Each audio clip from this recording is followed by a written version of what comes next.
un centre hospitalier roumain, une association humanitaire découvre un mouroir.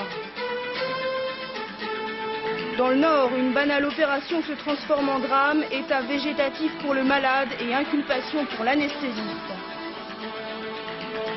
Le Front National en congrès, Jean-Marie Le Pen parle d'étape décisive vers le pouvoir. Élise Lucet en direct du 9e festival du film policier de Cognac, invité du 19-20, Michel Constantin.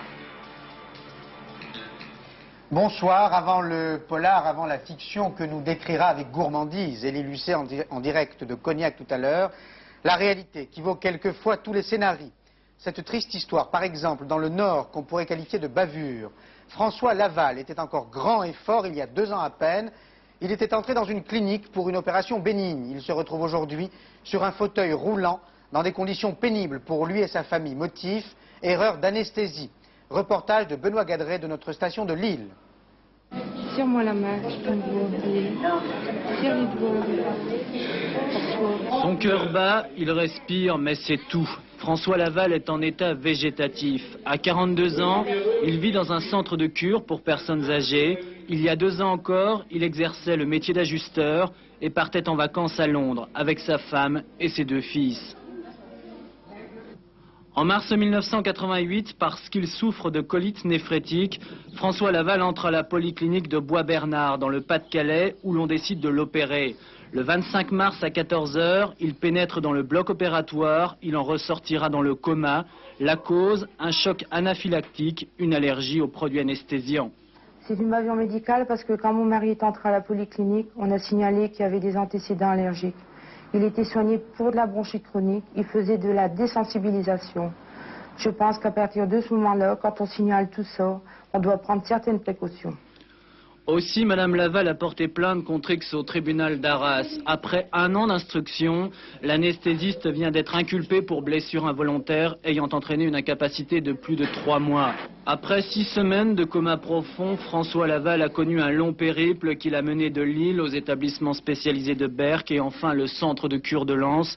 Seul hôpital a bien vouloir aujourd'hui l'accueillir, mais pour combien de temps? Maintenant, je sais que le cerveau il est mort, les cellules sont mortes, qu'il ne s'en sortira plus jamais.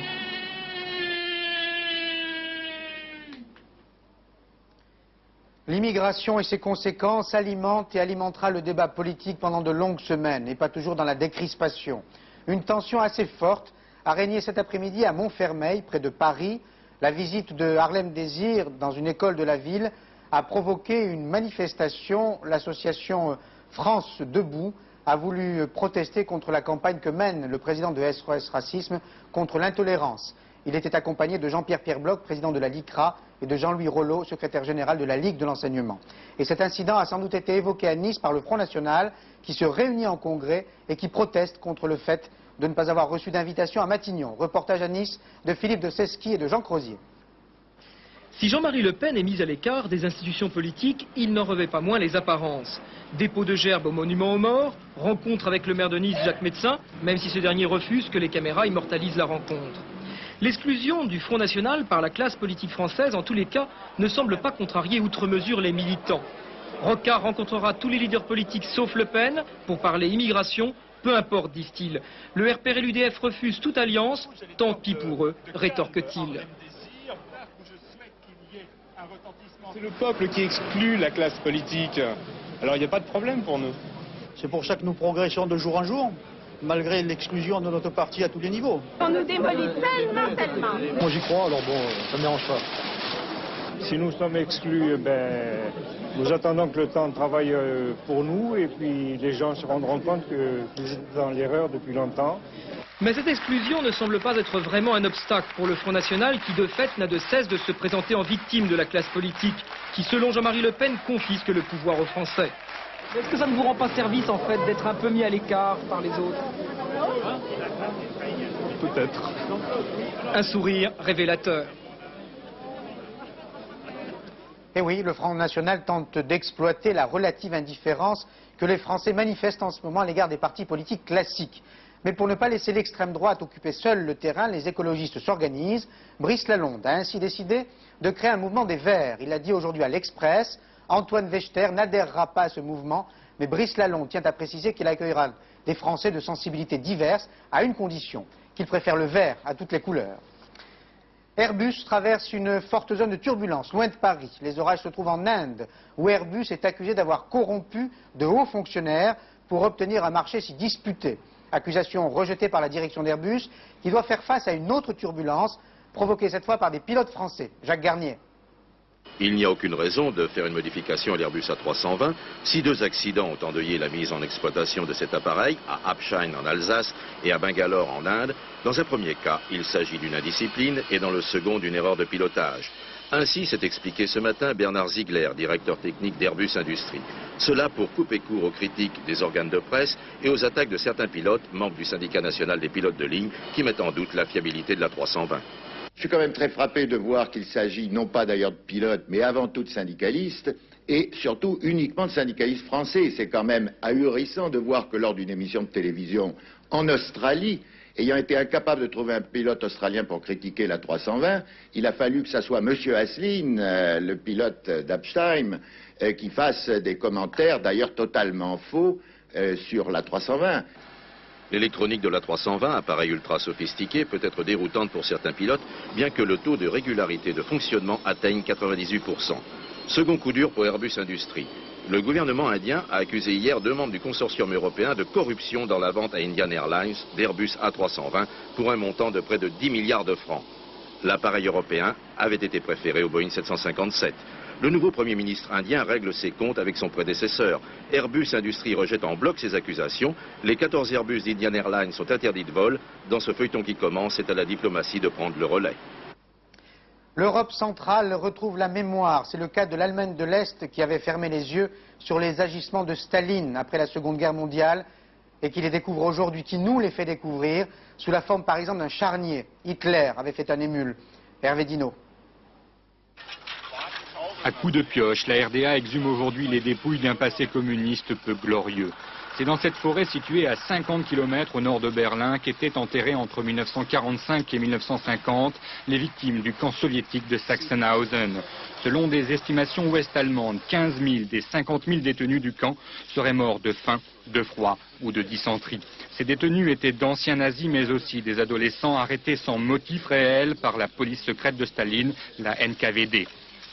Des douilles rouillées retrouvées près des corps ainsi que les témoignages de personnes habitant près des lieux après-guerre laissent penser que certaines victimes ont été abattues sur place.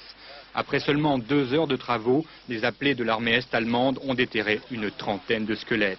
À l'issue de cette fouille, les victimes devraient enfin obtenir une sépulture décente, ce terrain devant être aménagé en cimetière. Un nouveau souci pour Mikhail Gorbatchev. Une autre république soviétique veut goûter à l'indépendance. Son nom, l'Estonie. Hélène Rizacher.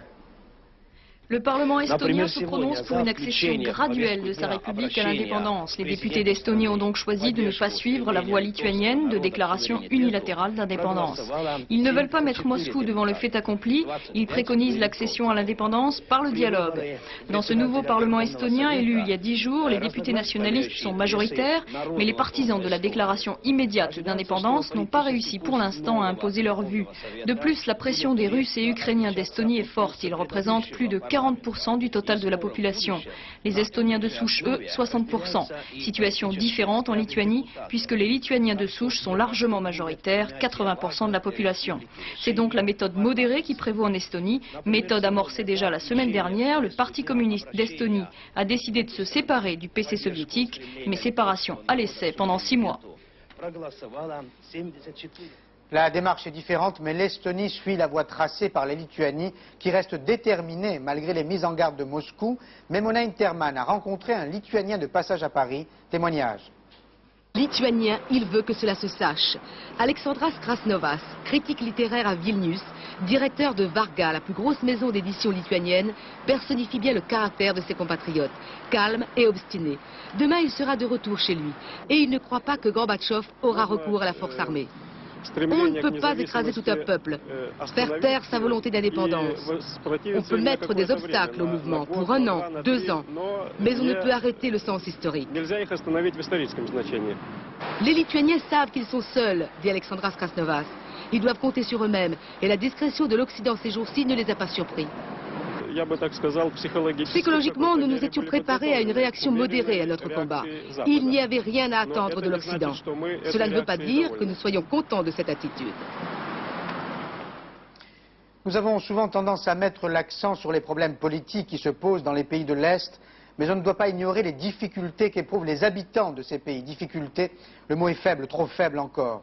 Il y a en Roumanie des hôpitaux pour enfants, et ces enfants n'en sortent jamais vivants. On les laisse mourir, faute de soins. L'association humanitaire Équilibre, qui s'est rendue sur place, en est encore bouleversée. Pascal Verdeau. Vulturesti, à 60 km de Bucarest, un foyer hospitalier pour mineurs malades, neuropsychiatriques. Ces enfants, anormaux, mongoliens ou hydrocéphales, ne sortiront pas de ce mouroir. Absence de médicaments et de soins, la dernière visite d'un médecin remonte à plus d'1 an. Le pourcentage de mortalité est de 100%. Les épileptiques sont attachés à 3 ou 4 par lit. Les grands, lorsqu'ils en ont encore la force, sont chargés de s'occuper des petits. Odeur d'urine insupportable et pour toute nourriture, un peu de pain trempé dans de l'eau. Vous savez, là-bas, ils ne les appellent pas les centres d'accueil, bien sûr, ils les appellent même plus les mouroirs, ils les appellent les pourrissoirs. Et eux-mêmes, les Roumains les appellent comme ça. Les médecins ne connaissaient pas ces centres avant la fin de ce qu'on a appelé une révolution et ont été tout à fait sidérés de voir les situations qu'ils ont découvertes pratiquement en même temps que nous. Selon l'association humanitaire Équilibre, il y aurait en plus des orphelinats au moins 22 centres de ce type en Roumanie. La terminologie officielle sous Ceausescu parlait d'enfants irrécupérables. À 2 heures d'avion de Paris, la révolution roumaine n'a pas encore libéré tous ces enfants. Une note d'espoir pour les médecins roumains. On peut toujours soigner des enfants handicapés quand on le désire. On peut en tout cas les aider même si leur maladie paraît incurable. Clément Veyrenal et Philippe Guinet se sont rendus au collège de Glen, près de Senlis. C'est le collège des petits chanteurs à la Croix-de-Bois. Il y a parmi eux des enfants autistes qui apprennent à vivre, qui apprennent à sourire. Reportage. Gwendoline et Magali sont des enfants autistes, une maladie dont on ignore l'origine et pour laquelle il n'existe aucune thérapie satisfaisante. Des enfants murés dans le silence depuis leur naissance et qui refusent toute communication. Ils ne sont pas muets mais ils ne parlent pas. Ils ne sont pas sourds mais semblent ne pas nous entendre. Ils ne sont pas aveugles mais font comme s'ils ne nous voyaient pas.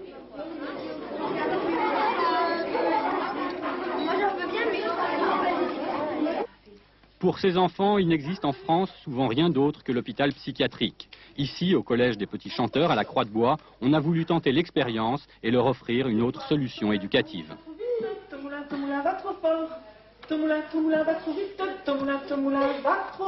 Pendant les heures de cours, Magali et Gwendoline sont prises en charge par leur institutrice spécialisée.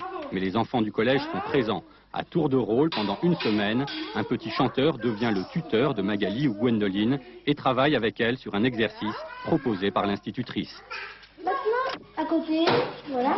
Cette possibilité qui leur est offerte de vivre des temps de repas, des temps de récréation, des temps de psychomotricité qui peuvent être partagés au sein de l'école et d'audition de chant. Je crois que c'est quelque chose qui est aussi important parce que si ces enfants-là n'ont pas précisément la parole et si on ne sait pas s'ils peuvent l'acquérir un jour, en tout cas ils ont une oreille.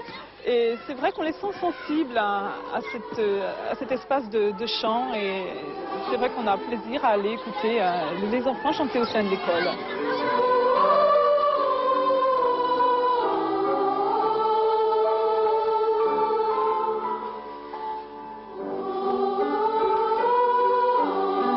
L'expérience, d'ores et déjà concluante, devrait être poursuivie. Magali et Gwendoline resteront quelque temps au collège. Mais dans plusieurs années, quand elles auront grandi, il leur faudra trouver une autre solution et rien n'est prévu pour la prise en charge des enfants autistes après 14 ans.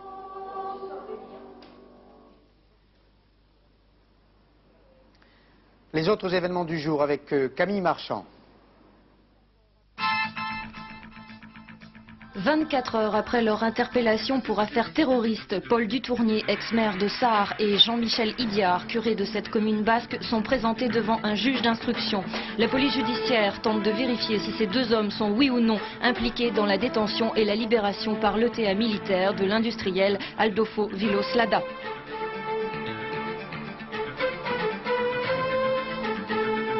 Le sacristain homosexuel et séropositif de Saint-Nicolas du Chardonnay perd son procès. La Cour d'appel de Paris a déclaré que l'association Fraternité Saint-Pie X avait de justes motifs de licenciement, l'homosexualité étant condamnée depuis toujours par l'Église catholique. Grève de la faim dans une église de la Ciotat. La famille de Saoud Saoudi, tuée par un policier le 6 mars dernier lors d'un transfert judiciaire près de Marseille, demande que l'auteur de la bavure soit écroué.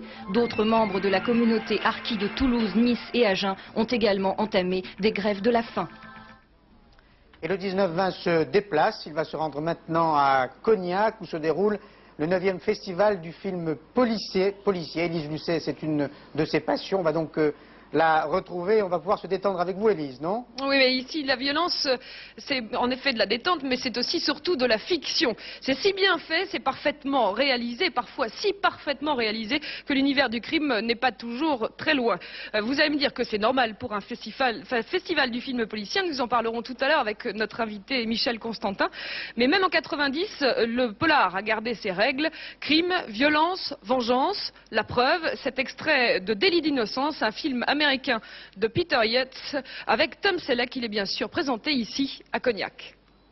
He was an innocent man. You have been found guilty. You know I'm innocent! Hereby sentence you to 6 years at the State Correctional Facility in Oroville, California. But his nightmare's just begun. Men get injured and killed in here, and it's not just by the shitbird convicts. You better get with the program, Slick. I'm talking to you. You ain't even just yet, punk. Now he must fight to stay alive. This motherfucker's time is come. Voilà pour l'univers de polar américain, rien à voir avec l'ambiance bon enfant du festival ici à Cognac. Alors, le policier en profiterait-il pour chausser ses pantoufles? Reportage et réponse en images avec Christian Desplaces et Yvon Baudin. Bandits de tout poil, attention, jusqu'à dimanche soir, une petite ville de France n'est pas faite pour vous. Cognac. Non seulement les policiers sont sortis dans les rues, mais en plus, ils prennent de la hauteur, sur grand écran. Le festival du film policier de Cognac fête sa 9e édition. Atmosphère bon enfant, les cocktails se font au marché, entre fruits et légumes. La tension est réservée aux salles de cinéma. Entre les séances, on arrive même à philosopher sur le film policier et sur les héros de faits divers. Comme disait Lucky Luciano, si les honnêtes gens savaient comme il est difficile de gagner 5 $ malhonnêtement. Les couleurs du festival de Cognac sont le noir et le jaune. Et cette année, elles ne se mélangent pas vraiment avec le bleu, le blanc et le rouge. Pour la première fois en 9 ans, il n'y a aucun film français en compétition. Le polar tricolore fait grise mine. D'ailleurs, quand Luc Besson et Nikita remplissent des salles de cinéma avec un film policier, ils vont chercher leur inspiration ailleurs. Ça ne ressemble à aucun polar à la française. Ça ressemble beaucoup plus à un polar violent et américain. Le polar français se joue maintenant à la télévision. Il a peu à peu quitté l'affiche. Le jury de ce 9e festival va devoir choisir entre des films américains, anglais, allemands et même soviétiques. Le palmarès sera donc obligatoirement international. Pas le moindre indice, le festival du film policier, c'est plus que tout autre garder ses secrets. Voilà pour le premier jour de ce festival, mais tout de suite, amenez-moi Michel Constantin. Alors, Michel Constantin, vous êtes sous bonne garde. Bonsoir. Oui. Bonsoir d'abord. Mais en fait... Alors, mais en fait, d'après ce que j'ai compris, ici, vous jouez plutôt les inspecteurs. Vous êtes membre du jury. Le fait qu'il n'y ait pas de film français, c'est grave? Eh bien, on vient d'en parler déjà, mes confrères précédemment. Évidemment, il y a une sorte de mainmise, comme on l'a dit, de la télévision sur les rôles de policiers, les réalisations sont parfaites, déjà, parce qu'on voit Navarro avec M. Roger Hanin, on voit Raymond Pellegrin. Je crois que le film policier est devenu une spécialité de la télévision française maintenant. Alors, et y compris pour moi, parce que j'ai eu le plaisir, et je continue à tourner toute une série avec Denis Lapatelière qui s'appelle Paparov, où l'addition est pour moi. Suite de l'interrogatoire, le policier télévision français, c'est aussi bien que le policier cinéma français? Aussi bien, on ne peut plus juger puisqu'il n'y a plus de films policiers. Mais enfin. Mais vous pouvez juger, vous êtes une des grandes figures du policier français. On vous a vu tourner dans des dizaines de films. C'est vrai, dont un dont je suis très fier, le Deuxième souffle, que je considère comme l'un des meilleurs polars français.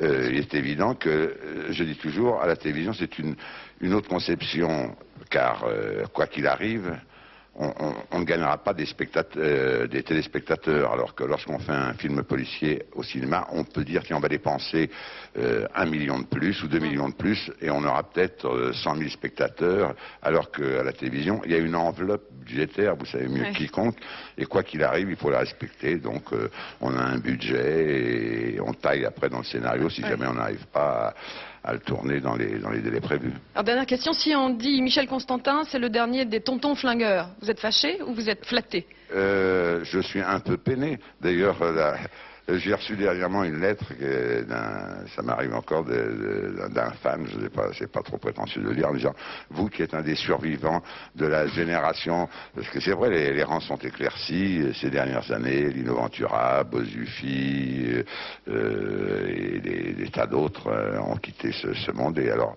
c'est vrai, vous-même, vous me considérez comme un des survivants. Pas du tout. Oui. Un peu, quand même. Je ne sais pas si Michel Constantin nous entend, mais vous nous rendrez, Élise Lucet. C'est un vrai flic ou un faux?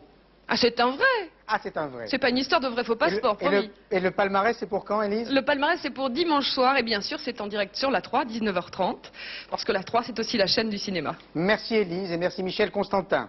David Bowie, pour 2 soirs à Bercy, ce sera lundi et mardi prochain. Une info de la 3 pour les fans de David Bowie. Sachez qu'il arrive dès ce soir à Paris, portrait d'une star que vous connaissez bien, avec quelquefois des images que vous n'avez probablement jamais vues. Michel Vial. 23 janvier 1990, Londres. David Bowie présente sa nouvelle tournée mondiale, Sound and Vision Tour. La dernière tournée qu'il effectue en solitaire avec le répertoire étrange et ludique de ses transfigurations. Bon sang, mais vous plaisantez, ce spectacle que je produis représente 25 ans de ma vie. Qu'est-ce que vous voulez que je fasse d'autre? Déclarait-il excédé à un journaliste qui lui demandait pourquoi il chantait toujours les mêmes chansons.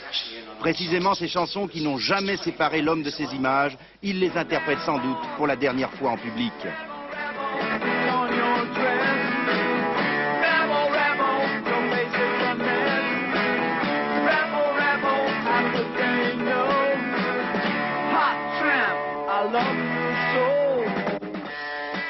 Cette tournée constituera-t-elle l'ultime kaléidoscope d'un chanteur caméléon et comédien qui se serait enfin réconcilié avec lui-même après n'avoir jamais cessé de porter des masques et de lutter contre les délires et les ombres de sa flamboyante personnalité?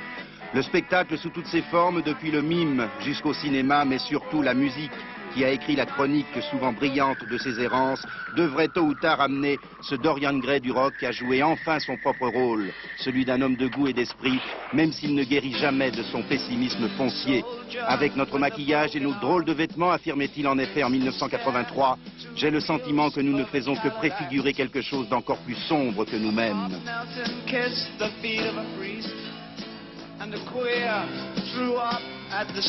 La classe, dans quelques instants, après Michel Touré, Thalassa à 20h30 et l'info avec Marc Hautement à 22h15. Demain, Éric Achard, à lundi avec Élise Lucet. Bonsoir et bon week-end.